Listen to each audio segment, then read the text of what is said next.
And finally, we come to the silver rule for today. This is the 8th silver rule.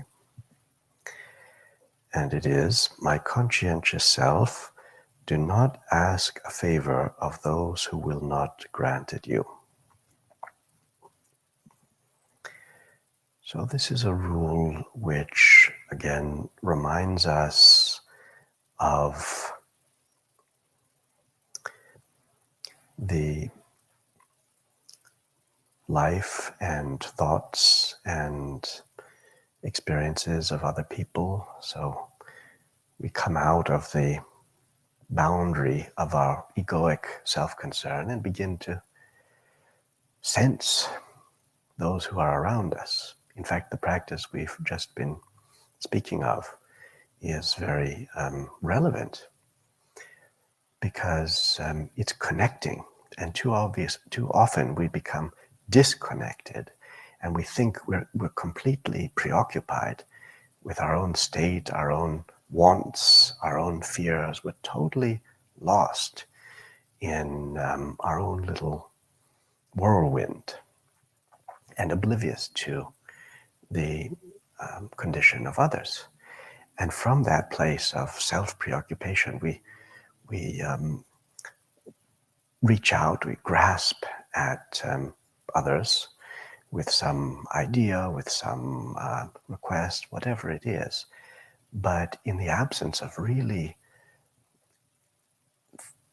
caring and considering and attentively conceiving the state of another person, we're acting unilaterally and brusquely and crudely.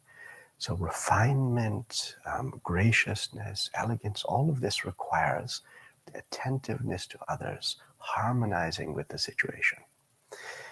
So it means in the case, if we hope for something, if we wish for something, we want to ask someone for it. If it's a favor we want to ask, there are times when it's right to ask a favor, and there are times when someone would very happily lend us a helping hand. It would be their pleasure. They would be so glad that we asked. But there are other times when someone feels imposed upon, someone isn't willing or able to extend that favor. And by not considering that person's position and just thrusting forward that request, it puts that person in a difficult position. And when the person has to refuse, then also one is oneself disappointed and wishes one hadn't asked. One never likes to meet with refusal like that. But if one had only considered the matter, one might have seen that that person wasn't able or wasn't going to be willing to give what we hoped for. So, of course, we can never be absolutely sure about anything. Our knowledge is never going to be omniscient. But the principle is to be considerate when we have a certain request, to think about the one toward whom we are turning with that request. Not only think about our own want, but really harmonize and approach the matter wisely. So I'll say the words again, and if we feel that we want to make this resolution, then the second time I say the words, we can say them together.